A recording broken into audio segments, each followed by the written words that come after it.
Hujan malam ini tidak sekadar turun membasahi bumi. Langit seolah runtuh, menumpahkan amarah dalam bentuk jutaan jarum air yang menghunjam kulit tanpa ampun. Angin menderu kencang, menampar wajahku yang sudah kebas karena dingin.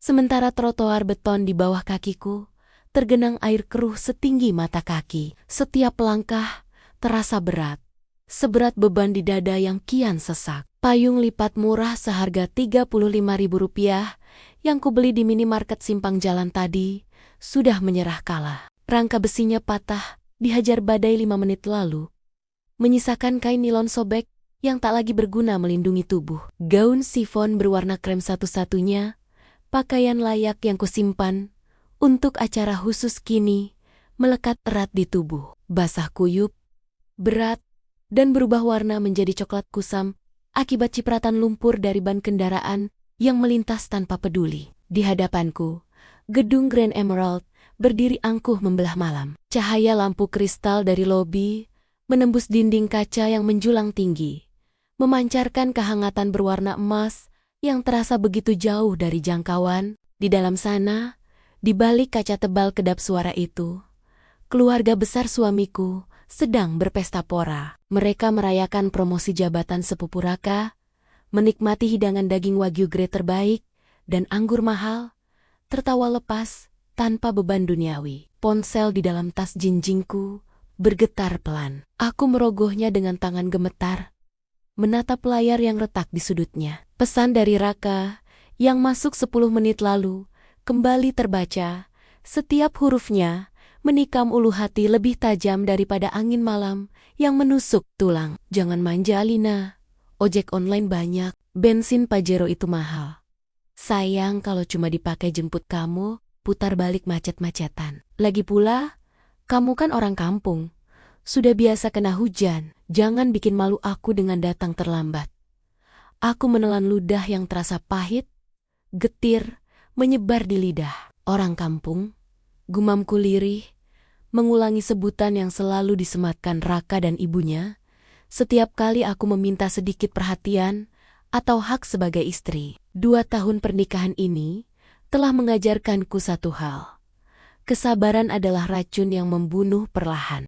Aku menarik napas panjang, mencoba mengumpulkan sisa harga diri yang terserak di aspal basah, lalu melangkah menuju pintu putar otomatis lobi hotel. Sensasi dingin dari pendingin ruangan seketika menyergap begitu aku melangkah masuk. Kontras suhu yang ekstrem membuat tubuhku menggigil hebat. Gigi-gigiku beradu, menimbulkan bunyi gemeletuk yang coba kutahan sekuat tenaga agar tidak terdengar. Namun, hal pertama yang menyambutku bukanlah handuk hangat atau sapaan ramah resepsionis, melainkan tatapan jijik dari beberapa tamu berpakaian glamor yang kebetulan melintas. Mereka menatapku dari ujung kepala hingga ujung kaki dengan sorot mata menilai. Seorang wanita dengan gaun sutra merah, bahkan terang-terangan, menutup hidung dan menarik pasangannya menjauh. Seolah aku adalah wabah penyakit menular yang baru saja merangkak keluar dari selokan pembuangan limbah. Aku menunduk,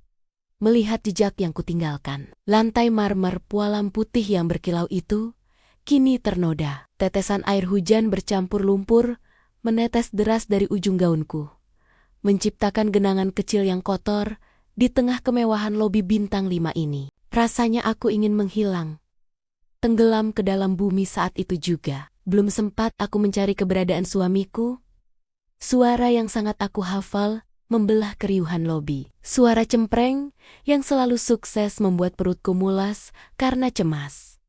Astaga, apa-apaan ini? Satpam. Kenapa pengemis bisa masuk ke sini? Bu Ratna. Ibu mertuaku itu muncul dari arah pintu restoran. Langkahnya terhenti drastis saat melihat sosok basah kuyup di tengah ruangan. Wanita parubaya itu mengenakan kebaya brokat penuh payet yang berkilauan. Lehernya dililit kalung emas seberat 50 gram yang sengaja dipamerkan di luar kerah. Wajah yang tertutup bedak tebal itu kini memerah padam. Bukan karena malu, tapi karena murka yang meluap-luap. Bu Ratna bergegas menghampiriku, Bunyi sepatu hak tingginya menghentak lantai marmer dengan irama intimidasi yang konstan. "Alina, kamu sudah gila ya?" Wanita itu tidak bertanya, apakah aku baik-baik saja. Ibu mertuaku sama sekali tidak peduli bibirku yang membiru atau tubuhku yang gemetar kedinginan. Fokus matanya hanya satu. Lantai marmer yang kotor. "Lihat ulahmu," bentak Bu Ratna. Suaranya melengking tinggi, hingga beberapa pelayan dan tamu menoleh kaget. "Kamu mau mempermalukan keluarga Gunawan? Datang ke pesta orang kaya dengan penampilan seperti tikus got? Di mana otakmu?" "Maaf Bu, suaraku parau, hampir tak terdengar karena tenggorokan yang tercekat." Hujan di luar deras sekali. Taksi penuh, dan Raka bilang tidak bisa menjemput. "Jangan bawa-bawa nama anakku," potong Bu Ratna cepat. Matanya melotot tajam, seakan hendak melompat keluar. Telunjuknya yang dihiasi cincin berlian cincin yang dibeli Raka bulan lalu, menggunakan uang belanja bulananku menuding, tepat di depan hidungku. Raka itu sedang sibuk melayani tamu-tamu VIP. Dia laki-laki sukses sekarang. Tidak punya waktu mengurusi istri yang tidak tahu diuntung sepertimu. Harusnya kamu bersyukur masih diizinkan datang. Bukan malah bikin kotor tempat mahal ini. Dari balik punggung Bu Ratna, sosok Raka akhirnya muncul. Suamiku terlihat gagah dalam balutan jas slim fit berwarna biru tua yang baru dibelinya minggu lalu seharga Rp2.500.000. Rambutnya tertata rapi, dengan minyak rambut mahal, wajahnya berseri-seri sisa tertawa. Namun, ekspresi bahagia itu berubah seketika saat matanya menangkap sosokku. Ada kilatan rasa malu di mata Raka. Bukan malu karena membiarkan istrinya kehujanan, melainkan malu karena harus mengakui wanita basah kuyup ini sebagai pasangannya di hadapan kerabatnya. "Mas," panggilku, berharap ada sedikit pembelaan atau setidaknya rasa kemanusiaan. Raka tidak bergerak mendekat. Lelaki itu justru mundur selangkah, menjaga jarak agar jas mahalnya tidak terkena cipratan air dari bajuku. "Kenapa kamu tidak tunggu hujan reda dulu sih, Lin? Lihat, ibu jadi marah. Kamu merusak suasana pesta." Hanya itu. Tidak ada pertanyaan kamu sakit. Tidak ada tawaran jaket. Kalimat itu menghantam dadaku lebih keras dari petir yang menyambar di luar sana. Hatiku retak, kepingannya menusuk-nusuk batin. Raka benar. Sambar Bu Ratna, senyum sinis tersungging di bibirnya yang bergincu merah cabai. "Dasar wanita, pembawa sial. Datang-datang cuma bawa kotoran." Pelayan, seorang petugas kebersihan, bergegas mendekat sambil membawa kain pel dan ember. Wajahnya tampak takut melihat kemarahan Bu Ratna. "Ya Bu, jangan kamu yang bersihkan," perintah Bu Ratna sambil menahan tangan petugas itu. Dagu wanita itu menunjuk ke arahku dengan angkuh.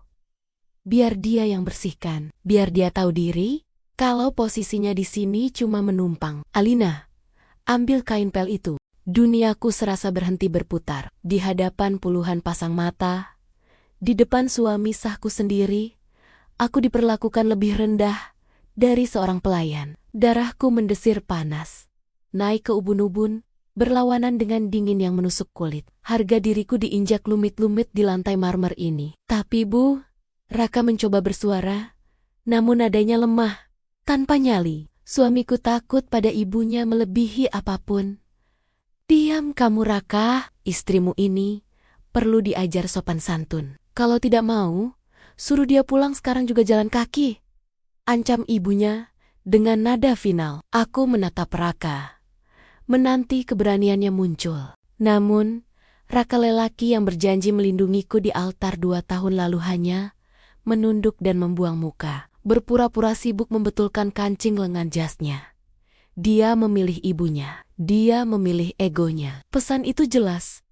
Aku sendirian di medan perang ini. Dengan sisa tenaga yang ada, aku mengambil gagang kain pel dari tangan petugas kebersihan yang menatapku iba. Air mata mulai menggenang di pelupuk mata, bercampur dengan air hujan yang masih menetes dari ujung rambut. Aku membungkuk, lututku menyentuh lantai dingin, dan mulai menggosok noda lumpur di bawah kaki ibu mertuaku. Bu Ratna tertawa kecil. Suara tawa yang terdengar seperti gesekan piring pecah di telingaku. Nah, begitu dong. Itu baru pantas. Selesai mengepel, jangan berani-berani masuk ke ruang utama. Pergi ke toilet belakang. Tunggu di sana sampai bajumu kering. Jangan sampai ada tamu penting yang melihatmu dan merusak selera makan mereka. Malam itu, di bawah sorotan lampu gantung kristal, senilai ratusan juta rupiah, aku bersumpah dalam hati, setiap tetes air mata yang jatuh malam ini akan kubalas. Kesombongan mereka hari ini akan menjadi tiket kehancuran mereka esok hari. Aku akan mengingat momen ini, merekamnya dalam memori sebagai bahan bakar pembalasanku kelak. Toilet karyawan di bagian belakang gedung itu sempit, pengap, dan berbau bahan kimia. Pembersih lantai yang menyengat sangat kontras dengan kemewahan lobi depan yang bertabur parfum mahal. Di depan cermin retak yang sedikit buram, aku memeras ujung gaunku sekuat tenaga hingga uret-uret tanganku menonjol. Air keruh menetes jatuh ke wastafel porselen yang kusam. Wajahku di cermin terlihat menyedihkan, pucat pasi seperti mayat hidup, rambut lepek berantakan, dan mata yang mulai bengkak merah. Tidak ada sisa kecantikan dari nona muda Alina Gunawan yang dulu daya gangagangkan di lingkaran bisnis ayahku. Yang ada hanyalah Alina, istri Raka yang dianggap benalu tak berguna, wanita bodoh yang rela membuang status demi cinta yang ternyata palsu. Setelah merapikan diri seadanya, mengikat rambut menjadi gelung sederhana, dan membasuh muka, berulang kali aku memberanikan diri keluar. Tujuanku bukan untuk bergabung makan malam, karena aku tahu tidak ada kursi yang disiapkan untukku di meja utama. Aku hanya ingin mencari sudut hangat di dekat dapur untuk menunggu sampai acara selesai, seperti anjing penjaga yang setia menunggu tuannya. Namun, keramaian di lorong mengalihkan perhatianku. Pintu kaca utama lobi terbuka lebar. Rombongan keluarga besar Raka, dipimpin oleh Bu Ratna yang berjalan bak ratu Inggris, sedang bergerak keluar menuju area teras drop-off mobil. Suara riuh rendah kekaguman terdengar bergema, memantul di dinding-dinding koridor. Ayo semuanya, kalian harus melihat hasil kerja keras anakku. Jangan cuma duduk makan saja. Suara Bu Ratna melengking penuh kebanggaan, memecah keheningan malam. Rasa penasaran, atau mungkin dorongan masokis untuk melihat seberapa jauh mereka akan bertindak, membuat kakiku melangkah mengikuti kerumunan itu dari jarak aman. Bersembunyi di balik pilar besar. Hujan di luar sudah mereda menjadi gerimis halus yang romantis. Namun bagiku, terasa mencekam. Di bawah sorotan lampu sorot halogen hotel yang terang benderang, sebuah objek hitam besar terparkir angkuh tepat di depan pintu masuk utama, menghalangi akses kendaraan lain. Itu sebuah mobil, bukan sembarang mobil keluarga. Sebuah Mitsubishi Pajero Sport Dakar 4x4 berwarna hitam jet. Bodinya mengkilap sempurna, memantulkan cahaya lampu seperti cermin porselen. Velg dual tone berukuran 18 inci, tampak kokoh dan maskulin. Pita merah besar dari satin masih menempel mentereng di kap mesinnya, menandakan kendaraan itu bener-bener baru keluar dari ruang pamer, belum tersentuh debu jalanan. Wah, gila! Ini mobil impian semua laki-laki, seru Pau Mahendra, sepupu jauh Bu Ratna, yang biasanya paling pelit memuji orang lain. Pria itu mengelus bodi samping mobil dengan tatapan memuja, seolah sedang menyentuh emas batangan murni. Ini tipe tertinggi kan? Harganya sekarang sudah tembus 700 juta rupiah lebih, kalau tidak salah. Gaji manajer biasa tidak akan sanggup beli ini. Bu Ratna mengibaskan kipas tangannya dengan gaya teatrikal. Senyumnya merekah lebar hingga matanya menyipit hilang. Dadanya membusung bangga. Ah, Hendra, kamu memang tahu barang bagus. Betul sekali, ini hadiah dari Raka untukku, katanya. Supaya ibunya, kalau pergi pengajian, tidak kepanasan naik motor. Dan kalau pulang kampung, kita bisa sombong sedikit sama tetangga yang nyinyir itu. Tawa riuh menyambut ucapan itu. Para bibi dan sepupu berebut mendekat, mengeluarkan ponsel pintar mereka untuk berfoto selfie di depan mobil mewah tersebut. Berebut menyentuh kap mesinnya, seolah berharap keberuntungan akan menular. Hebat sekali Raka, puji Tante Siska sambil geling-geling kepala kagum. Padahal baru naik gaji bulan lalu, tapi tabungannya pasti sudah banyak ya, sampai bisa beli mobil seharga rumah begini. Memang beda anak saleh. Raka berdiri di samping pintu pengemudi, menyandarkan punggungnya dengan gaya santai. Satu tangannya dimasukkan ke saku celana. Dagunya diangkat tinggi dengan pose angkuh. Wajahnya memancarkan kepuasan luar biasa saat mendengar pujian demi pujian yang dilontarkan kerabatnya. Ego laki-laki itu sedang dibelai setinggi langit. "Ah, biasa saja Tante," jawab Raka dengan nada rendah yang dibuat-buit merendah, namun matanya berkilat sombong. "Rezeki anak berbakti. Saya beli cash, lunas. Tidak mau pusing dengan bunga kredit yang mencekik leher. Kalau laki-laki itu harus pegang prinsip. Ada uang, beli. Tidak ada uang, jangan paksa kredit gaya-gayaan." Jantungku serasa berhenti berdetak mendengar kalimat itu. Darah seolah surut dari wajahku. Kas, lunas, laki-laki, punya prinsip. Tanganku mengepal di sisi tubuh, hingga kuku-kukuku menancap sakit ke telapak tangan, meninggalkan bekas bulan sabit merah. Mataku memanas, menatap mobil itu. Aku tahu persis setiap inci dari kendaraan tersebut. Aku tahu aroma kulit barunya. Aku tahu nomor rangkanya. Bagaimana mungkin aku lupa? 3 hari yang lalu, akulah yang duduk di hadapan sales marketing dealer mobil itu di ruang VIP. Akulah yang mengeluarkan kartu debit platinum prioritas yang kusembunyikan mati mission di lapisan dalam dompetku dan menggeseknya di mesin EDC. Nominal yang tertera di struk bukti transfer itu masih tercetak jelas di ingatanku. Bagai tato, 750 juta rupiah. Sudah termasuk asuransi all risk 2 tahun dan biaya administrasi lainnya. Uang itu berasal dari dividen tahunan, saham pribadi yang diberikan ayah padaku. Uang yang sengaja kutabung sedikit demi sedikit untuk modal usaha kami, atau uang muka rumah impian yang sederhana. Namun, Raka memohon dengan wajah memelas minggu lalu, bersimpuh di kakiku. "Sayang, mobilku sering mogok. Malu sama klien kalau bawa mobil tua. Pinjam tabunganmu dulu ya." "Aku janji. Nanti kalau bonus akhir tahun turun, aku ganti semuanya. Demi masa depan kita." Dan bodohnya, aku percaya aku memberikan akses itu dengan harapan suamiku akan menggunakannya untuk menunjang kariernya, untuk masa depan kami berdua. Tapi begitu mobil itu tiba di garasi kontrakan kami kemarin sore, Raka langsung merebut kuncinya dengan kasar. "Ini aku bawa ke rumah ibu dulu, mau diruat, didoakan biar selamat, biar berkah," katanya saat itu dengan wajah polos. Ternyata, diruat dalam kamus Raka artinya dipamerkan sebagai miliknya sendiri dan dihadiahkan kepada ibunya sebagai trofi kesuksesan palsu. "Coba buka pintunya, Mas Raka, kita mau lihat dalamnya," seru salah satu sepupu perempuan yang centil, membuyarkan lamunanku. Raka menekan tombol unlock pada kunci remote. Lampu mobil berkedip 2 kali.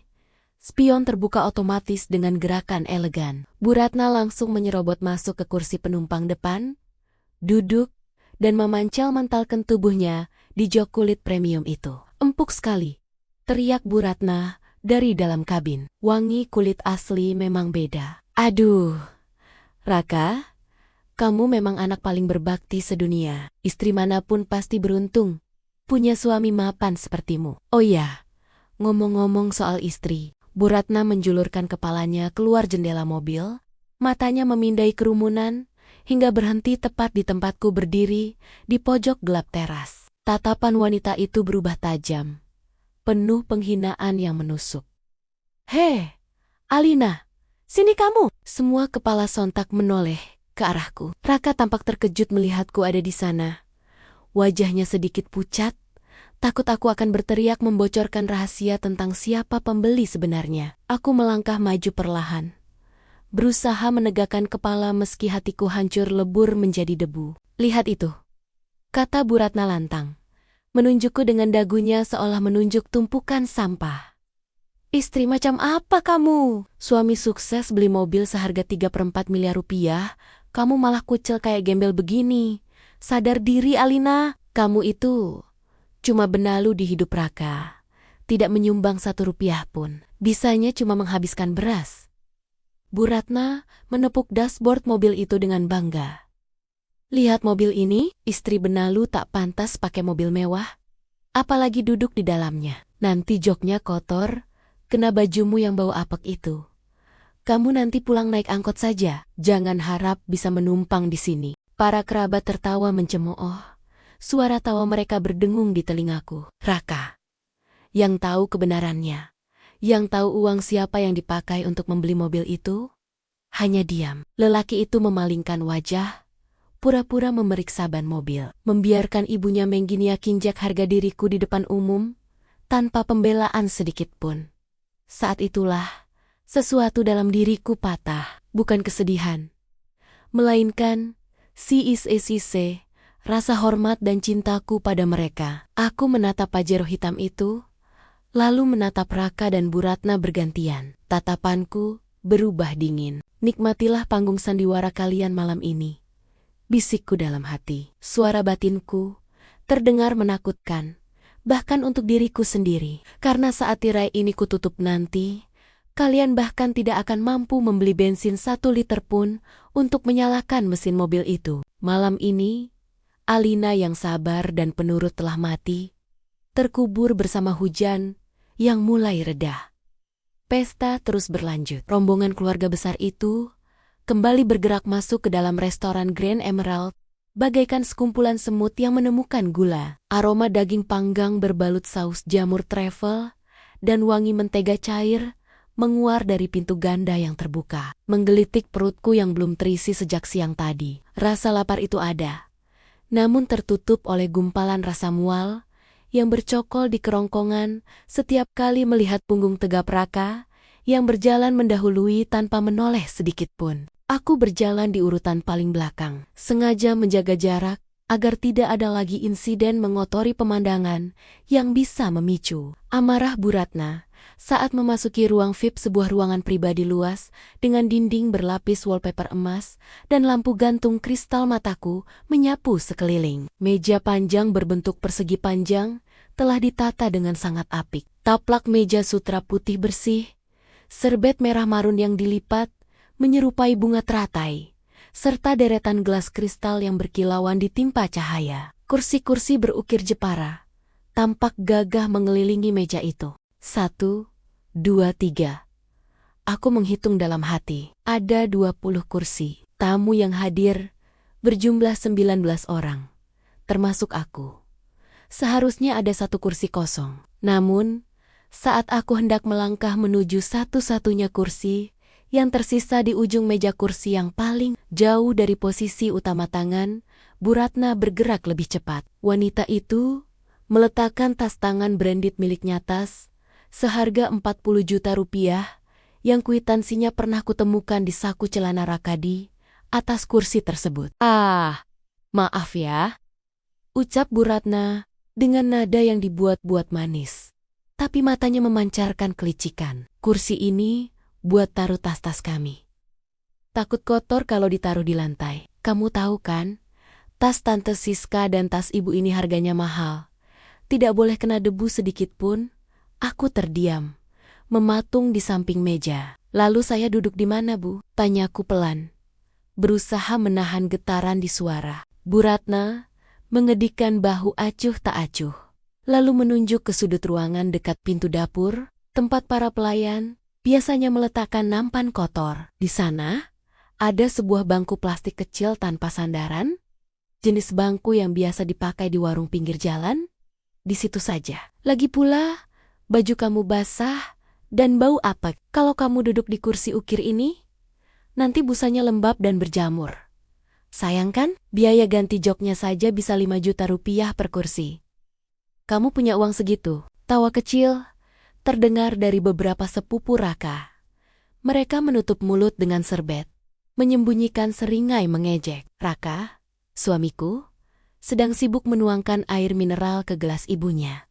Berpura-pura tuli. Lelaki itu sama sekali tidak mengangkat wajah untuk membela istrinya yang sedang dipermalukan. Dengan langkah berat, aku menyeret kakiku menuju sudut ruangan. Duduk di bangku plastik itu, terasing dari kemewahan di tengah ruangan. Rasanya seperti menjadi terdakwa yang sedang menunggu vonis mati. Pelayan mulai menyajikan hidangan pembuka. Sup krim jagung dengan garlic bread yang harum. Aroma itu semakin menyiksa. Namun, tidak ada pelayan yang menghampiriku. Piring-piring porselen cantik itu hanya mendarat di meja utama. Makanannya pas 19 porsi, Bu? Lapor kepala pelayan dengan sopan. Oh, pas kalau begitu, sahut Bu Ratna cepat sambil menyendok supnya. Alina kan sedang diet. Lihat badannya, kurus kering begitu, pasti tidak doyan makan enak. Kasih saja air putih. Biar dia kenyang. Aku meremas jemariku di pangkuan. Bukan lapar yang menyakitkan, tapi perlakuan ini. Raka melirikku sekilas, lalu kembali tertawa, menanggapi lelucon pamannya. Pemandangan itu lebih menyakitkan daripada tusukan pisau. Di tengah denting sendok dan garpu yang beradu, topik pembicaraan kembali mengarah pada kesuksesan Raka. Mobil baru, jabatan makin tinggi, istri cantik, maksudnya ibu yang cantik, seloroh Paman Hendra. Meralat ucapannya sambil melirik sinis ke arahku. Raka ini bener-bener contoh lelaki sukses. Jarang loh ada anak muda zaman sekarang yang bisa beli mobil tunai 700 juta rupiah tanpa minta bantuan orang tua. Betul itu, timpal Tante Siska. Biasanya anak muda itu bisanya cuma menyusahkan, tapi Raka beda. Dia tulang punggung yang kokoh. Bu Ratna meletakkan sendoknya, wajahnya berubah serius, namun teatrikal. Itulah sebabnya Raka butuh pendamping yang sepadan. Istri itu harusnya jadi pendorong, bukan beban. Kalau istri bisanya cuma menumpang hidup, tidak kerja, tidak punya modal, apa gunanya? Cuma jadi parasit yang menggerogoti pohon inangnya. Wanita parubaya itu menatapku tajam dari ujung meja. Jarak kami 5 meter. Tapi tatapannya serasa menembus jantung. Dengar itu Alina. Serang Bu Ratna langsung. Kamu harusnya malu. Suamimu kerja banting tulang, dari pagi sampai malam, beli mobil mewah, traktir keluarga makan di restoran bintang 5, yang sekali makan habis 10 juta rupiah ini. Sementara kamu, apa kontribusimu? Datang telat, baju kotor, bikin malu, darahku mendidih. Cukup sudah, kesabaran ada batasnya. Dan batas itu baru saja dilanggar. Raka tidak membeli mobil itu dengan uangnya. Bu, suaraku keluar. Pelan namun tegas, memotong keriuhan makan malam, hening. Semua tangan yang memegang sendok berhenti di udara. Bu Ratna membelalakan mata, seolah baru saja mendengar kucing berbicara. Apa kamu bilang? Desis wanita itu. Aku mengangkat wajah, menatap langsung ke manik mata ibu mertuaku. Mobil Pajero itu, Raka tidak membelinya dengan gajinya. Uang itu dari tabungan saya. Saya yang transfer 750 juta rupiah ke dealer 3 hari yang lalu. Gebrakan meja yang keras membuat jalas-jalas berdenting ngeri. Bu Ratna berdiri, wajahnya merah padam. Kurang ajar, teriaknya. Dasar pembohong, kamu punya uang dari mana? Hah? Kerjaanmu cuma leha-leha di rumah. Mau ngaku-ngaku kaya? Sadar diri. Kamu itu cuma anak pensiunan pegawai rendahan yang tinggal di rumah petak. Raka akhirnya bersuara, tapi bukan untuk membelaku. Alina, jaga mulutmu, bentaknya. Wajahnya pucat pasi karena ketahuan, tapi egonya memaksanya untuk menyerang balik.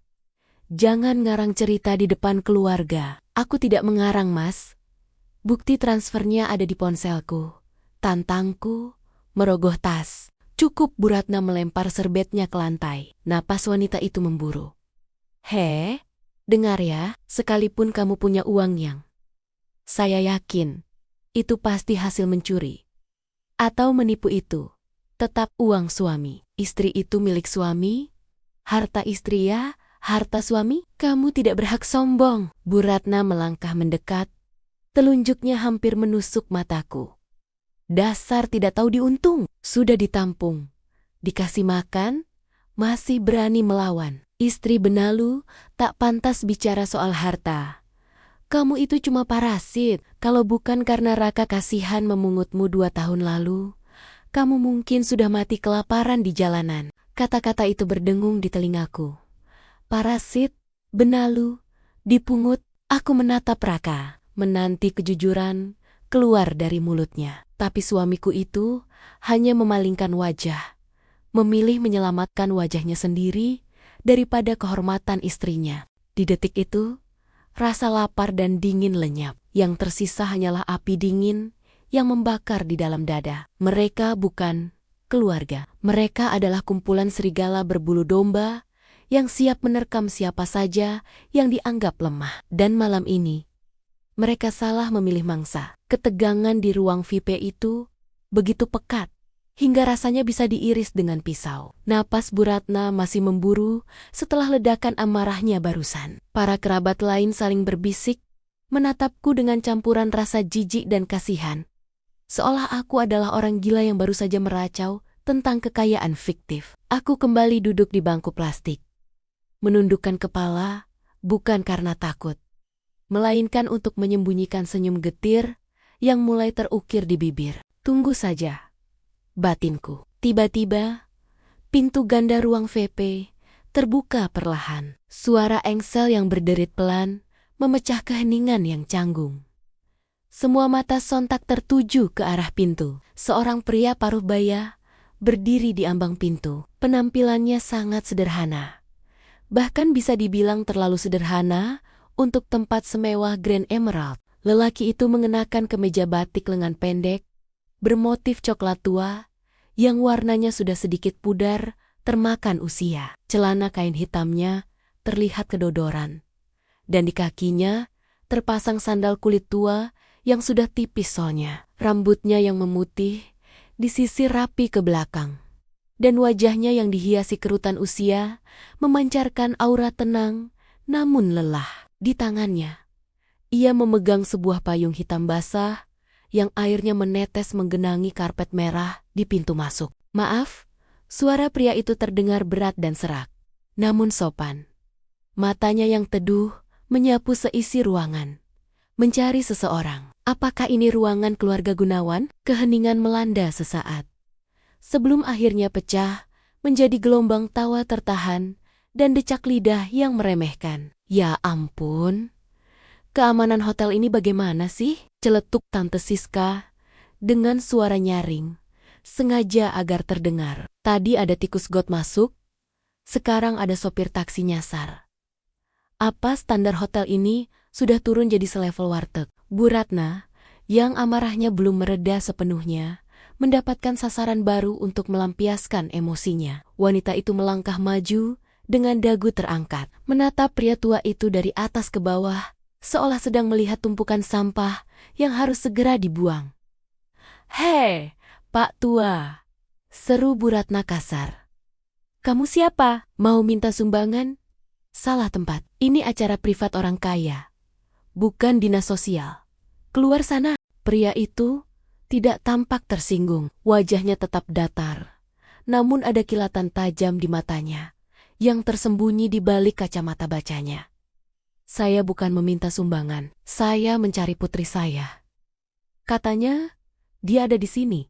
"Putri?" Bu Ratna mengerutkan kening, lalu tawanya meledak. Tawa yang diikuti oleh hampir seluruh orang di meja makan, termasuk Raka. "Wah, wah, wah, wah." Bu Ratna bertepuk tangan mengejek. "Saya tahu sekarang. Kamu pasti bapaknya si Alina kan?" "Siapa namanya?" "Gunawan." Jantungku berdegup kencang. Aku mengangkat wajah, menatap sosok di pintu itu. "Ayah, itu benar-benar ayahku, Pak Gunawan." Beliau berdiri di sana, basah kuyup di bagian bahunya karena terpaan hujan. Namun postur tubuhnya tetap tegak. "Ayah, memang selalu tampil sederhana. Tidak ada yang tahu bahwa di balik kemeja batik lusuh itu tersimpan kekuatan yang bisa mengguncang ekonomi satu kota. Beliau sengaja datang menjemputku karena aku tak kunjung membalas pesannya. Ayah, panggilku lirih, hendak bangkit berdiri. Namun, Bu Ratna sudah lebih dulu menghadang pandanganku. Wanita itu berkacak pinggang di depan ayah. Pantas saja anaknya tidak tahu diri. Ternyata bapaknya juga sama. Cibir Bu Ratna. Suaranya penuh racun. Lihat penampilanmu, lusuh, bau apek, pakai sandal jepit masuk ke restoran bintang 5. Kamu tidak malu? Atau memang urat malunya sudah putus karena turunan miskin? Raka berdiri dari kursinya, berjalan mendekat. Aku berharap suamiku akan menyalami mertuanya dengan sopan. Namun, harapanku pupus. Raka justru berdiri di samping ibunya, menatap ayah dengan pandangan merendahkan yang sama. Pak, kata Raka dingin, tanpa menyentuh tangan ayah untuk bersalaman. Kalau mau jemput Alina, tunggu di pos satpam depan saja. Jangan masuk ke sini. Bapak bikin malu saya di depan keluarga besar. Nanti dikira saya punya kerabat gelandangan. Kata gelandangan itu menghantam dadaku lebih keras dari tamparan fisik. Aku melihat rahang ayah mengeras. Tangan tuanya mencengkeram gagang payung lebih erat, hingga buku-buku jarinya memutih. Saya hanya ingin memastikan putri saya baik-baik saja, jawab ayah dengan nada yang mulai mendingin. Suaranya rendah, namun bergetar oleh emosi yang ditahan. Saya dengar dia disuruh datang sendiri, menembus hujan. Sebagai suami, kamu tidak menjemputnya, Nak Raka? Itu urusan rumah tangga saya. Potong Raka, defensif. Bapak tidak usah ikut campur. Lagi pula, Alina itu manja. Perlu diajarkan hidup susah, biar tidak kaget kalau nanti... Halah, sudah. Potong Bu Ratna tidak sabar. Dia melambaikan tangannya, seolah mengusir lalat. Tidak usah banyak omong sama orang tua bangka ini. He, Pak Gunawan, asal kamu tahu ya, anakmu itu di sini cuma jadi beban. Makan numpang, hidup numpang, tidak berguna sama sekali. Persis seperti bapaknya yang cuma bisa datang mengemis perhatian. Bu Ratna mengambil segelas air mineral dari meja terdekat, lalu dengan gerakan cepat menyiramkan isi gelas itu ke arah kaki ayah. Biur, sandal kulit tua, dan ujung celana ayah basah kuyup. Itu buat cuci kakimu yang kotor, bentak Bu Ratna. Sekarang keluar sebelum saya panggil security untuk menyeretmu seperti anjing kurap. Aku tidak bisa menahan diri lagi. Aku berlari menerobos meja, menabrak kursi, hingga terjungkal, dan berdiri di depan ayah, merentangkan tangan untuk melindunginya. Cukup, teriakku. Air mata akhirnya tumpah. Jangan hina ayahku. Kalian boleh menghinaku, tapi jangan ayahku. Bu Ratna tertawa semakin keras, tawa yang terdengar mengerikan di telingaku. Oh, lihat, drama keluarga miskin dimulai. Anak dan bapak Somasima gembel, sama-sama bikin kotor lantai. Cocok. Di balik punggungku, aku merasakan tangan ayah menyentuh bahuku. Sentuhan itu hangat, kokoh, dan menenangkan. Berbeda dengan Raka, yang tangannya selalu terasa dingin dan asing. Ayah melangkah maju perlahan, menggeser tubuhku ke sampingnya dengan lembut. Wajah ramah dan lelah itu kini telah lenyap, berganti dengan ekspresi dingin, datar, dan tatapan mata setajam elang yang sedang mengincar mangsa. Aura kewibawaan yang selama ini beliau sembunyikan kini menguar kuat, membuat udara di ruangan itu terasa berat dan mencekam. Ayah tidak berteriak. Beliau hanya menatap Bu Ratna, lalu beralih ke Raka, dan terakhir tatapannya jatuh keluar jendela kaca, tepat ke arah di mana Pajero hitam itu terparkir. Jadi, suara ayah terdengar berat, menggema di seluruh ruangan tanpa perlu nada tinggi. Kalian bilang, mobil di depan itu milik Raka? Pertanyaan itu sederhana, namun nada bicaranya membuat bulu kuduk berdiri. Itu bukan pertanyaan orang tua yang bingung. Itu adalah pertanyaan seorang hakim yang sudah memegang palu vonis. Pertanyaan ayah menggantung di udara, berat dan menekan, seolah menyerap seluruh oksigen di ruangan MIP itu. Namun, kepekaan sepertinya adalah barang mewah yang tidak dimiliki oleh keluarga suamiku. Bu Ratna mendengus kasar. Wajahnya yang berlapis bedak tebal menampakkan ekspresi kejijikan yang semakin menjadi-jadi. Wanita parubaya itu melipat kedua tangannya di depan dada, menatap ayah dengan sorot mata meremehkan yang seolah ingin meludahi keberadaan kami. Tentu saja itu milik Raka, sembur Bu Ratna. Lantang, suaranya melengking, memecah ketegangan dengan cara yang paling tidak sopan. Kamu pikir milik siapa? Milikmu. Hah, bermimpi saja. Kamu tidak pantas. Mobil seharga 700 juta rupiah itu dibeli dengan keringat anakku. Darah dagingku yang sukses, bukan hasil minta-minta seperti kalian. Raka turut terkekeh. Meski ada sedikit getaran gugup dalam tawanya, suamiku itu kembali duduk di kursinya. Meneguk anggur merahnya dengan gaya sok bangsawan, mencoba mengusir rasa tidak nyaman yang dibawa oleh kehadiran mertuanya. Sudahlah Pak, ujar Raka tanpa menatap ayah. Jangan bikin malu Alina lagi. Bapak lihat kan, Alina basah kuyup. Bapak juga basah. Kalian berdua merusak pemandangan pesta mewah ini. Mending Bapak bawa Alina pulang naik angkot. Nanti ongkosnya saya ganti 50.000 rupiah. Cukup kan buat beli bakso berdua? Para kerabat tertawa riuh. Tante Siska bahkan sampai memukul meja karena geli mendengar lelucon yang merendahkan itu. Aku merasakan tangan ayah yang menempel di bahuku menegang. Cengkeramannya mengeras. Bukan karena marah padaku, melainkan menahan gejolak emosi yang siap meledak. Ayah tidak membalas hinaan itu dengan teriakan. Beliau justru melakukan hal yang membuat bulu kudukku meremang. Beliau menjadi sangat tenang. Ayah melepaskan rangkulannya. Lalu perlahan membuka kacamata bacanya yang berembun. Pria tua itu mengeluarkan sapu tangan kumal dari saku celananya.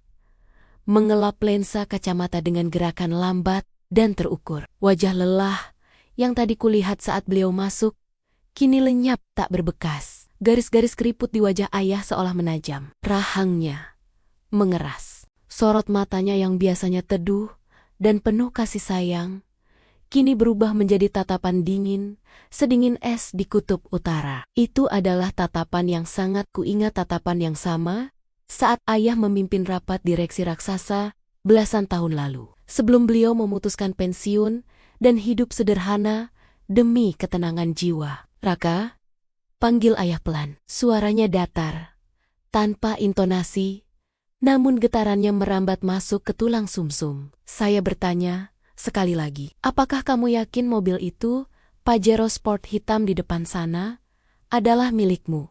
Dibeli dengan uangmu? Raka meletakkan gelasnya dengan kasar. Bapak ini tuli atau bodoh? Iya, itu milik saya. BPKB, STNK, semua ada di tangan saya. Maksudnya di tas ibu. Kenapa? Bapak mau pinjam? Mimpi. Ayah mengangguk pelan. Sangat pelan. Baik, gumam ayah. Pria parubaya itu kemudian beralih menatapku. Tatapan dinginnya seketika mencair, menjadi kelembutan yang menyayat hati saat melihat kondisiku. Tangan kasarnya yang hangat menyentuh pipiku yang dingin membeku. Maafkan ayah, nak, bisiknya, mengabaikan puluhan pasang mata yang menatap kami. Ayah terlambat menjemputmu. Ayah membiarkan putri kesayangan ayah dihina oleh orang-orang yang bahkan tidak pantas menjadi alas kakimu. Ayah, suaraku tercekat. Ayo kita pulang saja. Aku tidak mau ribut. Ayah menggeleng tegas. Tidak Alina, kita tidak akan pulang sebelum sampah-sampah ini dibersihkan. Bu Ratna melotot. Apa kamu bilang sampah? Hek, tua bangka, tidak tahu diri. Security, mana security? Usir orang gila ini. Ayah tidak bergeming. Beliau merogoh saku celana kainnya yang kedodoran, mengeluarkan sebuah ponsel pintar, keluaran terbaru benda mewah yang sangat kontras dengan penampilannya yang lusuh. Benda itu adalah satu Satania, barang mewah yang selalu dibawa ayah untuk urusan bisnis mendesak. Dengan tenang, ayah menekan satu tombol panggilan cepat. Beliau menempelkan ponsel itu ke telinga. Matanya tak lepas menatap Raka yang mulai terlihat gelisah. "Masuk," ucap ayah singkat ke sambungan telepon. "Bawa semua orang." Sekarang, hanya 2 kalimat, tanpa penjelasan, tanpa nada tinggi. Bu Ratna tertawa mengejek melihat aksi itu. "Hahaha, lihat tuh." Dia menelepon siapa? Ketua RT? Atau preman kampung? Mau main keroyokan? Kami tidak takut. Di sini ada security hotel bintang 5. Preman kampungmu tidak akan bisa masuk. Raka ikut berdiri. Wajahnya merah padam karena merasa ditantang. "Bapak mau mengancam saya? Silakan panggil siapa saja. Polisi pun saya tidak takut. Saya orang kaya. Saya punya uang. Hukum bisa saya beli." Ayah menurunkan ponselnya, memasukkannya kembali ke saku. Beliau berdiri tegak, membusungkan dada. Aura kepemimpinan yang selama ini tertidur, kini bangkit sepenuhnya. Sosok ayah yang sederhana dan miskin itu lenyap, digantikan oleh sosok predator puncak yang sedang menatap mangsanya yang bodoh. "Orang kaya?" Ayah mengulangi kata-kata Raka dengan nada geli yang mengerikan. Sudut bibirnya terangkat, membentuk senyum tipis yang dingin. "Kalian bicara tentang kekayaan di depan saya? Lucu sekali." Udara di ruangan itu tiba-tiba terasa berat. Firasat buruk mulai merayapi benak Raka. Suamiku itu mundur selangkah, insting pengecutnya mulai menyala. "Alina," kata ayah tanpa menoleh padaku, matanya tetap terkunci pada Bu Ratna. "Mundur sedikit, nak. Ayah tidak mau kamu terkena debu saat ayah bersih-bersih." Sebelum Bu Ratna sempat membalas dengan cacian barunya. Suara derap langkah kaki yang berat dan teratur terdengar dari arah lorong luar. Bukan langkah 1 atau 2 orang, melainkan puluhan. Lantai marmer bergetar pelan. Suara itu semakin dekat, semakin keras, membungkam mulut Bu Ratna yang sudah terbuka. Kengerian yang sebenarnya baru saja dimulai. Pintu ganda ruang VIP itu tidak dibuka dengan sopan seperti sebelumnya.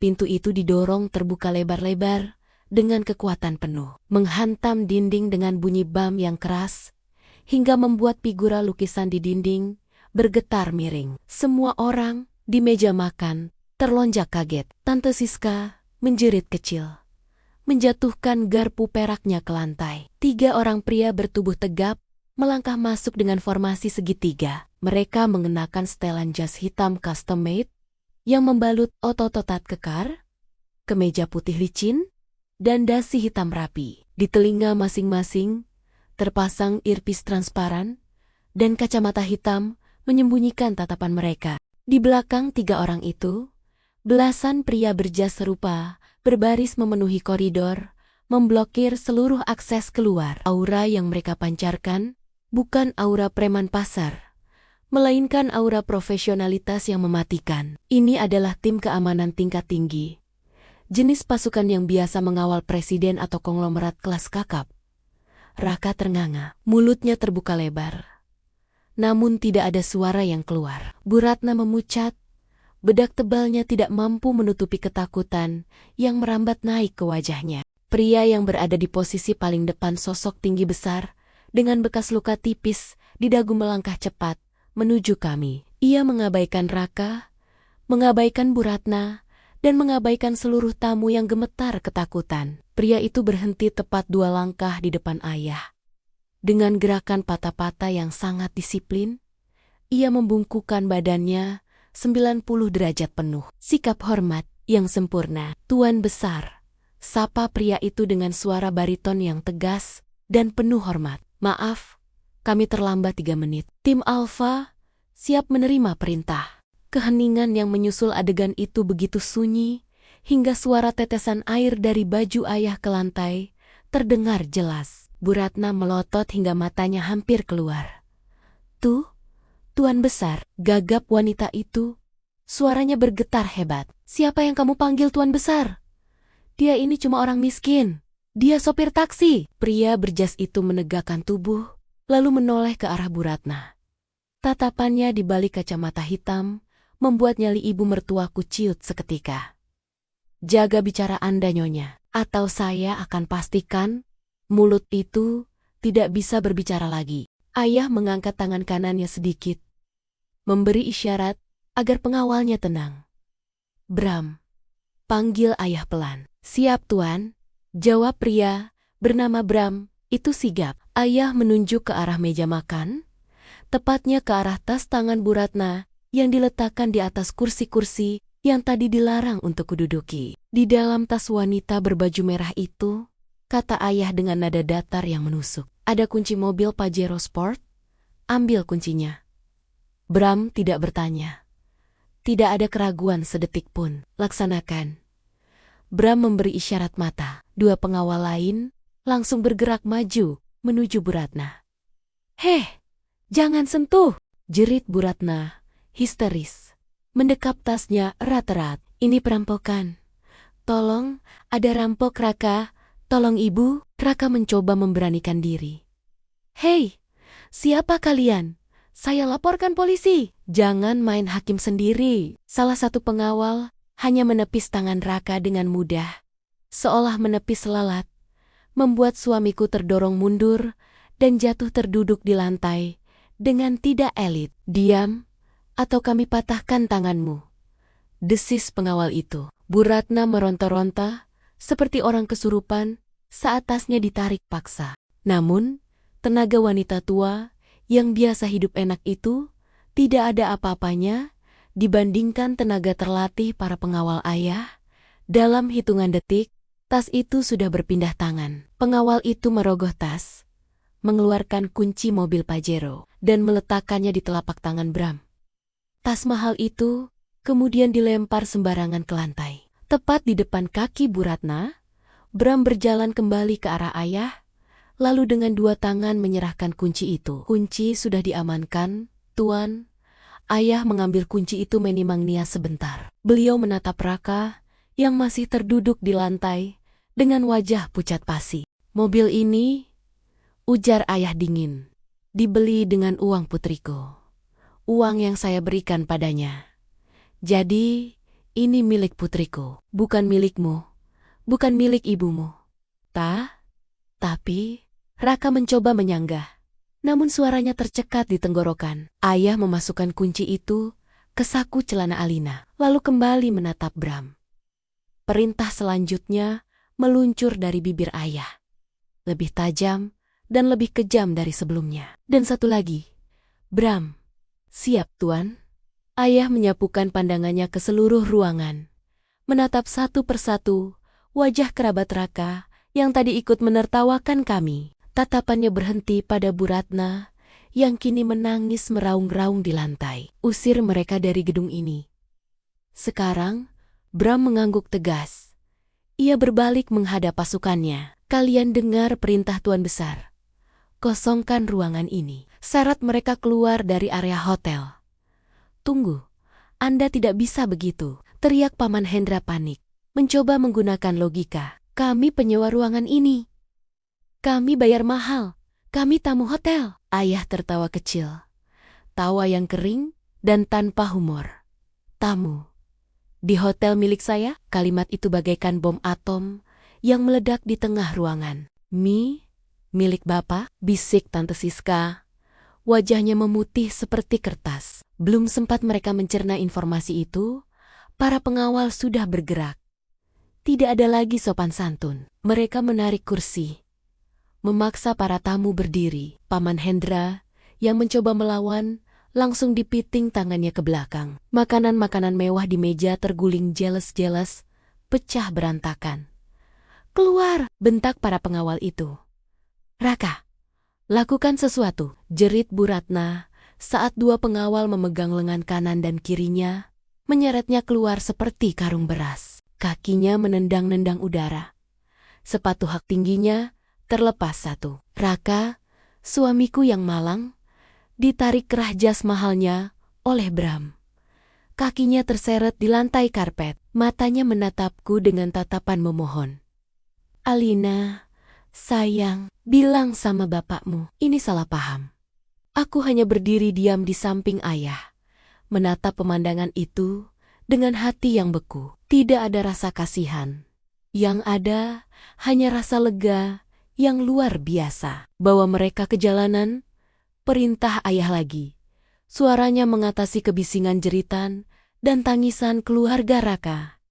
Pastikan mereka tidak membawa apapun yang bukan milik mereka. Biarkan mereka merasakan bagaimana rasanya diusir seperti anjing kurap dalam waktu kurang dari 5 menit. Ruang VIP itu kosong. Hanya tersisa piring-piring pecah, makanan yang tumpah, dan keheningan yang memuaskan. Ayah menghela napas panjang, lalu merangkul bahuku. Aura mengerikan itu perlahan surut, berganti dengan kehangatan seorang ayah. Sudah bersih, kata ayah lembut, mencium puncak kepalaku yang masih lembab. Sekarang, giliran kita memberi mereka pelajaran terakhir tentang siapa sebenarnya pemilik dunia tempat mereka menumpang ini. Kehebohan di ruang VIP hanyalah permulaan. Drama sesungguhnya berlanjut di lobi utama Grand Emerald. Para pengawal ayah yang bertubuh kekar tidak main-main dengan perintah seret mereka. Keluarga besar Raka yang 10 menit lalu masih tertawa-tawa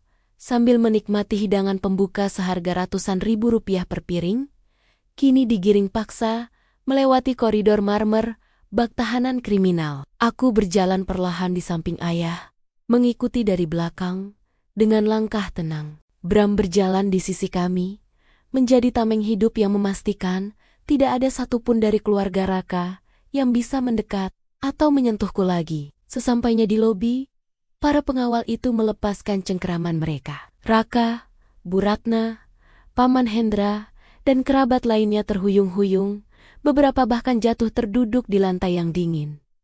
Penampilan mereka kacau balau. Sanggul Bu Ratna miring, jas Raka kusut, dan wajah-wajah sombong itu kini dipenuhi ketakutan bercampur kebingungan.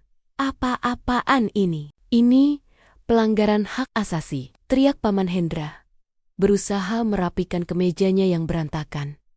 Saya akan tuntut hotel ini. Kalian tahu siapa keponakan saya? Raka itu manajer hebat. Raka bangkit berdiri, wajahnya merah padam menahan malu karena puluhan tamu hotel dan resepsionis kini menonton tontonan gratis tersebut. Suamiku itu menatap ayah dengan nyalang, jarinya menuding lurus ke wajah pria tua di sampingku. Bapak benar-benar keterlaluan, bentak Raka. Suaranya parah. Oke, Bapak punya kenalan preman. Bapak bisa usir kami dari restoran. Tapi Bapak tidak berhak mengambil kunci mobil saya. Itu pencurian. Kembalikan kunci Pajero itu. Atau saya telepon polisi sekarang juga. Bu Ratna yang masih terduduk di lantai ikut memekik histeris. Iya, itu mobil anakku. Mobil mahal seharga 750 juta rupiah. Mana mungkin orang miskin seperti kalian punya hak atas mobil itu? Kembalikan. Dasar perampok. Ayah hanya tersenyum tipis, senyum yang tidak mencapai mata. Beliau memberi kode kecil pada Bram. Bram merogoh saku bagian dalam jasnya, lalu mengeluarkan sebuah map plastik bening berisi dokumen-dokumen penting. Itu adalah dokumen kendaraan yang tadi diambil paksa dari tas Bu Ratna bersamaan dengan kuncinya. Kamu bilang itu mobilmu, Raka? Tanya ayah dengan nada datar. Kamu yakin? Yakinlah, saya yang pilih warnanya. Saya yang bawa pulang ke rumah, tantang Raka. Bram melangkah maju, lalu dengan gerakan cepat namun merendahkan, ia melemparkan isi map itu tepat ke dada Raka. Kertis-kertis itu berhamburan jatuh ke lantai marmer. BPKB, faktur pembelian, dan salinan STNK sementara berserakan di sekitar kaki suamiku. Baca, perintah ayah singkat. Raka mendengus kasar, lalu membungkuk untuk memungut lembar faktur pembelian yang tercetak di kertas tebal berwarna biru muda. Bapak pikir saya takut? Di sini pasti tertulis nama. Kalimat Raka terhenti mendadak, mulutnya tetap terbuka, namun suaranya hilang di telan bumi. Matanya membelalak menatap barisan huruf yang tercetak di kolom nama pemilik. Tangan lelaki itu mulai gemetar, menggoyangkan kertas di genggamannya. Bu Ratna yang tidak sabar langsung merangkak bangun dan merebut kertas itu dari tangan anaknya. Sini, Biar ibu baca. Pasti tertulis Raka Gunawan kan? Biar ibu tampar muka mereka dengan kertas ini. Namun, nasib berkata lain. Begitu mata Bu Ratna membaca tulisan di sana, wajahnya yang merah padam seketika berubah pucat pasi, seputih tembok di belakangnya. Auto, Ali, gagap Bu Ratna, suaranya mencicit seperti tikus terjepit. Di sana, di atas kertas resmi berstempel dealer itu, tertulis jelas dengan tinta hitam tebal. Pemilik Alina Gunawan, alamat Jalan Melati, nomor 12, alamat rumah ayah, metode pembayaran tunai transfer bank. Tidak mungkin, teriak Bu Ratna, menggelengkan kepalanya dengan keras, seolah berusaha mengusir kenyataan. Ini pasti palsu. Kalian memalsukan dokumen ini kan? Raka, bilang sama mereka kalau ini palsu. Aku melangkah maju, berdiri tepat di hadapan mereka. Rasa takut yang selama 2 tahun ini menghantuiku, setiap kali berhadapan dengan Bu Ratna, kini lenyap tak berbekas. Itu asli, Bu, ucapku dingin. 3 hari yang lalu, Raka memohon padaku. Dia menangis di kakiku, bilang malu pakai mobil tua. Dia minta aku memakai uang tabunganku, uang warisan dari almarhumah ibuku, dan pemberian ayah untuk membeli mobil itu. Aku menatap Raka yang kini menunduk dalam, tidak berani membalas tatapanku. Aku mentransfer 750 juta rupiah. Detik itu juga, lanjutku, menekankan setiap suku kata. Aku yang tanda tangan. Aku yang bayar asuransinya sebesar 25 juta rupiah. Raka tidak mengeluarkan uang sepeser pun. Bahkan untuk bensin pertamanya, dia minta uang padaku. Gumaman kaget terdengar dari para kerabat yang menonton. Tante Siska menutup mulutnya, tak percaya. Paman Hendra melongo. Citra Raka sebagai keponakan sukses yang mandiri hancur lebur dalam hitungan detik. Jadi, Tante Siska berbisik keras. Selama ini Raka bohong. Mobil itu dibeli pakai uang istri, bukan cuma mobil. Sambungku lagi, membongkar semua borok yang selama ini kututupi demi menjaga harga diri suami. Jam tangan Rolex yang dipakai Mas Raka, itu aku yang beli seharga 150 juta rupiah saat ulang tahunnya. Jas yang dia pakai sekarang, itu juga pakai kartu kreditku. Bohong, pekik Bu Ratna. Tapi suaranya tidak lagi bertenaga. Wanita itu mencoba mencari pembelaan. Raka bilang, dia manajer, gajinya besar. Dia sering kasih ibu uang bulanan 10 juta rupiah. Aku tertawa getir. Uang bulanan itu, Bu, itu uang belanjaku yang dipotong Raka. Gaji Raka sebagai manajer junior cuma cukup untuk bayar cicilan rumah ibunya yang menunggak. Sisanya, aku yang tutup lubang. Selama ini kalian hidup mewah di atas penderitaanku, memeras keringat dan air mataku, lalu menyebutku benalu. Raka mengangkat wajahnya. Matanya basah. Alina, cukup. Jangan permalukan aku lagi. Kamu yang mempermalukan dirimu sendiri, Raka. Potong ayah tegas. Kamu mengambil hak istrimu, lalu memberikannya pada ibumu untuk dipamerkan. Sementara pemilik aslinya kamu biarkan kehujanan dan dihina. Laki-laki macam apa kamu? Suasana hening mencekam. Fakta-fakta itu terlalu telanjang, terlalu menyakitkan, dan tak terbantahkan. STNK dan BPKB di tangan Bu Ratna jatuh kembali ke lantai. Seolah kertas itu tiba-tiba berubah menjadi bara api yang membakar tangannya. Di tengah keheningan yang menyiksa itu, suara langkah kaki tergesa-gesa terdengar dari arah pintu kantor manajemen hotel. Seorang pria bule berjas rapi dengan pin nama emas bertuliskan General Manager berlari kecil menuju kerumunan kami. Wajahnya tampak panik dan berkeringat dingin. Di belakangnya, mengekor manajer restoran dan kepala koki yang juga tampak ketakutan. Keluarga Raka yang melihat kedatangan manajer bule itu seolah mendapat angin segar. Paman Hendra langsung berteriak. Nah, ini dia bosnya, Pak Manajer. Tolong kami, orang tua gila ini bawa preman dan bikin keributan. Usir mereka dan panggil polisi. Bu Ratna ikut bangkit. mengibaskan debu dari kebaya mahalnya, berusaha mengembalikan wibawanya yang sudah tercabik-cabik. Betul, saya tamu VP. Saya mau komplain, pelayanan di sini buruk sekali, membiarkan orang miskin mengintimidasi kami. Manajer bule itu emar. William sama sekali tidak menggubris teriakan Paman Hendra ataupun Bu Ratna.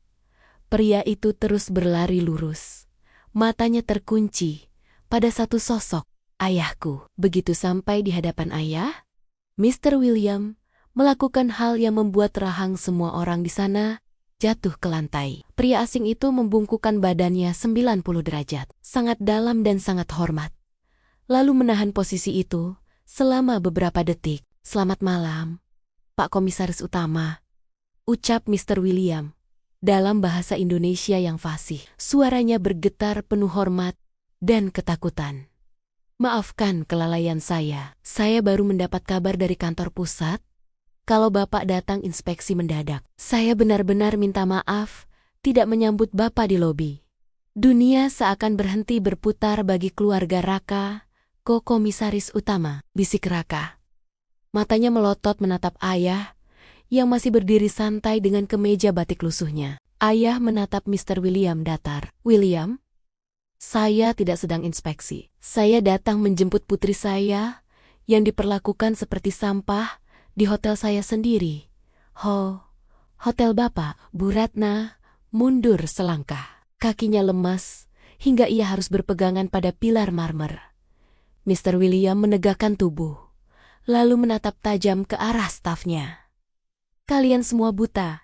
Ini Pak Gunawan, pemilik Tunggal Gunawan Group, pemilik gedung ini, pemilik jaringan Hotel Emerald di seluruh Asia, dan pemegang saham mayoritas di 10 bank swasta." Pernyataan itu bagaikan petir yang menyambar di siang bolong. Gunawan Group, siapa yang tidak tahu nama itu? Itu adalah konglomerasi raksasa yang menguasai sektor properti, perhotelan, dan pertambangan di negeri ini. Orang-orang hanya tahu nama besarnya, tapi jarang ada yang tahu wajah pemiliknya karena ayah memang sangat tertutup dan membenci sorotan media. Raka jatuh berlutut, kakinya benar-benar kehilangan tenaga. Lelaki itu menatap ayah dengan pandangan kosong. "Bapak? Bapak pemilik Gunawan Group?" Selama ini, Raka selalu meremehkan ayah sebagai pensiunan PNS biasa karena penampilan ayah yang sederhana dan rumah kami yang terletak di gang sempit rumah masa kecil yang sengaja ayah pertahankan karena kenangan bersama ibu. Raka tidak pernah tahu bahwa rumah di gang itu hanyalah satu dari puluhan aset properti ayah, tempat beliau bersembunyi dari kepenatan bisnis. "Ya," jawab ayah dingin. "Dan kamu tahu, Raka, perusahaan tempat kamu bekerja, Nusantara Logistik, baru saja saya akuisisi 2 bulan lalu, senilai 2 triliun rupiah." Wajah Raka berubah dari pucat menjadi abu-abu. Jadi, bos besar saya adalah saya," potong ayah. "Promosi jabatanmu minggu lalu itu bukan karena prestasimu yang biasa-biasa saja. Itu karena HRD melihat nama istrimu di data karyawan Alina Gunawan. Dan mereka mencoba mencari muka pada saya dengan menaikkan jabatanmu. Saya diamkan saja, karena saya pikir itu akan membuat putri saya bahagia." Ayah melangkah mendekati Raka yang kini bersimpuh seperti onggokan daging tak bernyawa. Tapi ternyata, jabatan dan gaji naik membuatmu lupa diri. Kamu malah menggini yakin Jack putriku, permata hatiku yang nilainya jauh lebih berharga daripada seluruh aset perusahaan ini. Bu Ratna gemetar hebat, bibirnya bergerak-gerak tanpa suara. Kesombongannya hancur lebur menjadi debu. Wanita yang tadi begitu bangga dengan tas 40 juta dan mobil 700 juta, kini sadar bahwa kekayaannya tak lebih dari butiran pasir dibandingkan gunung emas yang dimiliki pria tua yang tadi disiramnya dengan air. "Alina." Bu Ratna menatapku, matanya memancarkan ketakutan murni. "Nah, Ibu tadi cuma bercanda. Ibu khilaf, kita keluarga, kan? Jangan begini, Aku menatap wanita tua itu. Dulu, tatapan matanya yang tajam selalu membuatku takut. Sekarang, dia terlihat begitu kecil dan menyedihkan. Keluarga, tanyaku, lirih. Keluarga mana yang menyuruh menantunya mengepel lantai hotel? Keluarga mana yang membiarkan menantunya kehujanan, sementara mereka pamer mobil hasil curian? Maafkan ibu. Nak Alina, Tante Siska tiba-tiba maju, mencoba meraih tanganku. Tante tidak ketikatan lo tadi. Itu semua ide Bu Ratna. Tante sayang sama Alina. Saya juga, timpal Paman Hendra cepat. Wajahnya penuh keringat dingin. Paman cuma ikut tertawa karena sopan santun saja. Sebenarnya, Paman kasihan sama kamu. Tolong jangan pecat keponakan Paman yang kerja di pabrik Bapak ya. Aku mundur selangkah. Jijik melihat kemunafikan mereka yang berganti topeng secepat kilat. Saat aku miskin, mereka meludahiku.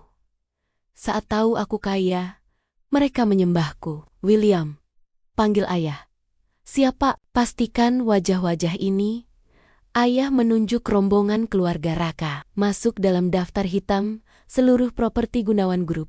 Hotel, mall, apartemen, rumah sakit. Jangan biarkan mereka menginjakan kaki satu langkah pun di aset milik saya. Baik Pak, akan saya laksanakan segera. Dan untuk kamu, Raka, ayah menunduk, menatap menantunya yang masih berlutut. Mulai besok pagi, jangan datang ke kantor. Surat pemecatanmu akan dikirim lewat kurir. Dan jangan harap pesangon 1 rupiah pun. Karena kamu sudah menggelapkan aset putriku. Raka meraung, menangis kencang seperti anak kecil yang kehilangan mainan. Bapak, jangan Pak. Saya punya cicilan banyak. Saya bisa miskin. Alina, tolong aku. Aku suamimu. Aku memalingkan wajah, menatap pintu keluar yang gelap. Hujan sudah berhenti, menyisakan udara bersih. Bawa aku pulang, ayah. Pintaku lelah. Aku sudah muak melihat mereka. Ayah merangkulku erat, membawaku berjalan keluar menuju mobil Rolls-Royce Phantom berwarna putih, mobil seharga 20 miliar rupiah yang baru saja dikemudikan sopir pribadi ayah ke depan lobi. Kami meninggalkan Raka dan keluarganya yang masih menangis, meraung, dan saling menyalahkan di lantai lobi hotel. Menjadi tontonan hina bagi semua orang. Roda nasib telah berputar, dan gilasannya baru saja dimulai. Pintu kaca lobi Grand Emerald terbuka otomatis, membiarkan angin malam yang segar menyapu aroma kepalsuan yang sempat menyesakkan dadaku. Di depan sana, tepat di area drop-off yang tadinya dikuasai oleh Pajero hitam Raka, kini terparkir sebuah mahakarya otomotif yang sesungguhnya sebuah Rolls-Royce Phantom berwarna putih mutiara. Mobil itu bukan sekadar kendaraan. Itu adalah istana berjalan. Patung Spirit of Ecstasy di ujung kap mesinnya berkilau ditimpa lampu sorot, seolah mengejek Pajero Raka yang kini terlihat seperti mainan plastik murah di sebelahnya. Kehadiran mobil seharga 24 miliar rupiah itu membungkam segala kesombongan yang sempat diteriakan keluarga Raka malam ini. Seorang sopir berseragam putih rapi keluar, membukakan pintu penumpang belakang dengan gerakan yang sangat halus, seolah takut menggores udara di sekitar mobil itu. Aku melangkah maju, didampingi ayah yang merangkul bahuku erat. Namun, langkah kami terhenti oleh suara jeritan putus asa yang menyayat hati. Alina, tunggu! Jangan pergi, nak! Itu suara Bu Ratna, wanita yang 10 menit lalu menyebutku benalu dan mengusirku ke dapur. Kini berlari, tertiti-titi mengejarku. Sepatu hak tingginya sudah hilang entah kemana, membiarkan kaki telanjangnya menghentak lantai aspal yang basah dan dingin. Kain kebayanya yang mahal terseret kotor. Alina, sayangku, menantuku yang paling cantik. Bu Ratna menerobos barisan pengawal Bram. Karena ayah tidak memberi perintah untuk menahan fisik mereka lagi. Wanita tua itu berhasil mendekat dan langsung menjatuhkan dirinya di kakiku. Bukan sekadar berlutut. Dia bersujud. Dahi wanita yang selalu mendongak angkuh itu kini mencium ujung sepatuku yang masih lembab. Tangan keriputnya mencengkeram betisku erat-erat. Takut aku akan menghilang seperti asap. Ampuni ibu, Nak, ibu bodoh, ibu tua bangka, yang tidak tahu diuntung, raung Bu Ratna. Air mata dan ingusnya bercampur membasahi kaki. Jangan tinggalkan kami. Kalau kamu pergi, siapa yang bayar utang arisan ibu? Siapa yang bayar cicilan rumah? Kami bisa mati, Alina. Lihatlah, bahkan di saat mengemis pengampunan pun, yang dia khawatirkan adalah utang dan cicilannya, bukan perasaanku yang telah dia cabik-cabik. Raka menyusul. Di belakang ibunya, mantan manajer yang baru saja dipecat itu, merangkak benar-benar merangkak, dengan lututnya di atas aspal kasar. Jas mahalnya yang seharga Rp2.500.000, kini sobek di bagian lutut. Ternoda, lumpur hitam. Wajah tampan yang dulu membuatku jatuh cinta, kini tampak jelek oleh ketakutan dan keputusasaan. Raka memeluk kaki ayah, lalu beralih memeluk kakiku yang satunya. Kami berdiri di sana, seperti patung yang dililit oleh 2 ekor ular yang sekarat. Sayang, istriku, belahan jiwaku, isak Raka, suaranya parau dan menyedihkan. Jangan dengarkan omongan ibu tadi. Aku mencintaimu, Lin. Sumpah mati aku cinta. Kita mulai dari awal ya. Aku akan jadi suami yang baik. Aku akan cuci kakimu setiap hari. Jangan ceraikan aku. Aku tidak bisa hidup tanpamu. Tidak bisa hidup tanpaku? Ulangku pelan. Menatap ubun-ubun suamiku. Atau tidak bisa hidup tanpa uangku? Raka mendongak. Matanya merah bengkak. Bukan uang. Aku cinta orangnya. Tolonglah, Lin. Pikirkan masa depan kita. Pikirkan janji pernikahan kita di depan Tuhan. Aku tertawa. Tawa yang kering, hampa, dan menyakitkan. Janji pernikahan? Kamu bicara soal janji pernikahan setelah kamu memberikan mobil yang kubeli dengan uang tabunganku kepada ibumu, setelah kamu membiarkanku dihina sebagai benalu di depan seluruh keluargamu. Aku membungkuk sedikit, mensejajarkan wajahku dengan mereka. Masih ingat kata-katamu tadi, Raka? Istri benalu tak pantas pakai mobil mewah. Aku menunjuk Rolls-Royce di sampingku. Mobil itu milik keluargaku, jauh lebih mewah dari Pajero yang kalian banggakan. Dan kamu benar. Benalu tidak pantas naik mobil mewah. Jadi, lepaskan kakiku. Tidak, Alina, tolong. Bu Ratna histeris. Mencengkeram kakiku makin kuat hingga rasanya sakit. Ibu janji akan berubah. Ibu akan jadi pembantumu. Ibu yang akan mengepel lantai. Ibu yang akan masak. Asal jangan ambil fasilitas kami. Jangan biarkan Raka dipecat. Utang ibu di bank keliling ada 50 juta rupiah. Kalau Raka dipecat, rumah ibu akan disita minggu depan. Ayah memberi kode pada Bram. Singkirkan mereka. Perintah ayah dingin. Mereka mengotori sepatu putriku.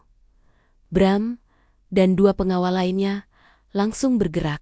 Kali ini tanpa ampun. Mereka menarik paksa Raka dan Bu Ratna. Cengkeraman mereka di kakiku terlepas paksa. Alina, jangan tegaan begitu sama suami, teriak Raka saat tubuhnya diseret menjauh. Ingat dosa, Alina. Istri durhaka masuk neraka. Aku menegakkan tubuh, merapikan gaunku yang sedikit kusut. Neraka. Gumamku lirih, menatap Raka yang meronta-ronta. Aku sudah tinggal di neraka bersamamu selama 2 tahun, Mas. Sekarang, aku sedang menuju surga. Aku masuk ke dalam kabin belakang Rolls-Royce yang hening dan sejuk. Aroma kulit premium dan kayu walnut menyambut indera penciumanku, menggantikan bau amis air hujan dan keringat keputusasaan Raka. Ayah duduk di sampingku. Lalu pintu tebal itu ditutup perlahan oleh sopir. Bunyi tut yang solid memisahkan kami dari kebisingan dunia luar. Di dalam sini, rasanya seperti berada di dimensi lain. Langit-langit mobil dihiasi dengan fitur Starlight headliner ribuan serat optik yang menyala, menyerupai rasi bintang di malam hari. Dulu, ini adalah pemandangan yang biasa bagiku sebelum aku memutuskan untuk hidup mandiri dan menikah dengan Raka kini. Pemandangan ini terasa seperti pelukan hangat yang menyambutku pulang. Mesin mobil menderu halus. Nyaris tak terdengar. Mobil mulai bergerak perlahan, meninggalkan lobi Grand Emerald. Aku menoleh ke kaca jendela samping. Kaca itu gelap dari luar, tapi aku bisa melihat dengan jelas ke arah trotoar. Di sana, di bawah guyuran sisa air hujan dari atap lobi, Raka dan Bu Ratna terduduk lemas di aspal basah. Penampilan mereka hancur lebur. Bu Ratna memukuli dada Raka, menyalahkan anaknya atas kehancuran ini. Raka menjambak rambutnya sendiri, meraung ke langit malam. Pajero hitam yang sempat menjadi sumber kebanggaan mereka, kini diderek oleh mobil derek resmi hotel atas perintah ayah, karena dianggap menghalangi jalan dan status kepemilikannya sedang disengketakan. Para kerabat lain Tante Siska, Paman Hendra, dan sepupu-sepupu bermuka dua itu sudah kabur lebih dulu, tidak mau ikut terseret dalam kemiskinan mendadak yang menimpa Raka. Begitulah sifat parasit. Mereka akan pindah saat inangnya mati. "Kamu baik-baik saja, Nak?" tanya ayah lembut, menggenggam tanganku. Tangan tua itu terasa kasar, namun menenangkan. Aku menarik napas panjang, lalu menghembuskannya perlahan. Anehnya, tidak ada air mata lagi. Rasa sakit di dada yang selama ini menghimpit, kini lenyap, digantikan oleh rasa lega yang luar biasa lapang. "Aku baik-baik saja, Ayah," jawabku mantap. "Lebih baik dari 2 tahun terakhir ini." Ayah tersenyum bangga. Beliau mengambil sebuah map coklat dari tas kerjanya dan meletakkannya di pangkuanku. "Apa ini ya?" "Ayah sudah menyiapkan ini sejak 3 bulan lalu. Saat ayah pertama kali mendengar Raka mulai meminjam uang padamu dengan alasan aneh-aneh. Insting bisnis ayah jarang salah. Jelas ayah. Itu draft gugatan cerai. Pengacara terbaik perusahaan, Pak Hotman, sudah siap mengurus semuanya. Kamu tinggal tanda tangan." Aku membuka map itu. Mataku menyusuri poin-poin gugatan. Di sana tertulis jelas tuntutan pengembalian seluruh aset yang pernah kuberikan, termasuk uang pembelian mobil, jam tangan, dan pelunasan utang-utang Bu Ratna yang selama ini kubayar diam-diam. Totalnya mencapai hampir 1,5 miliar rupiah. "Raka tidak akan sanggup membayar ini." "Ya," kataku, "gajinya sudah hilang. Tabungannya nol. Rumah ibunya pun masih kredit. Itu bukan urusan kita," jawab ayah tegas. "Biar dia merasakan konsekuensi dari keserakahannya. Kalau dia tidak bisa bayar, biarkan hukum yang bekerja. Biarkan dia dan ibunya menikmati hari tua di balik jeruji besi atau hidup dikejar debt kolektor." Aku mengambil pena emas yang disodorkan ayah. Tanpa keraguan sedetik pun, aku membubuhkan tanda tanganku di atas materai. Goresan tinta itu terasa seperti memotong tali rantai yang membelenggu kakiku. "Terima kasih, Ayah," bisikku. "Terima kasih sudah menyelamatkanku." "Kamu menyelamatkan dirimu sendiri, Alina," koreksi ayah.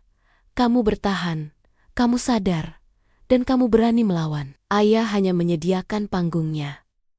Mobil mewah kami meluncur mulus, membelah jalanan kota yang basah. Aku bersandar pada jok kulit yang empuk, menatap gemerlap lampu kota yang bergerak mundur. Malam ini, sebuah babak kelam dalam hidupku telah berakhir. Tidak ada lagi Alina si upik abu. Tidak ada lagi Alina si istri penurut yang diinjak-injak.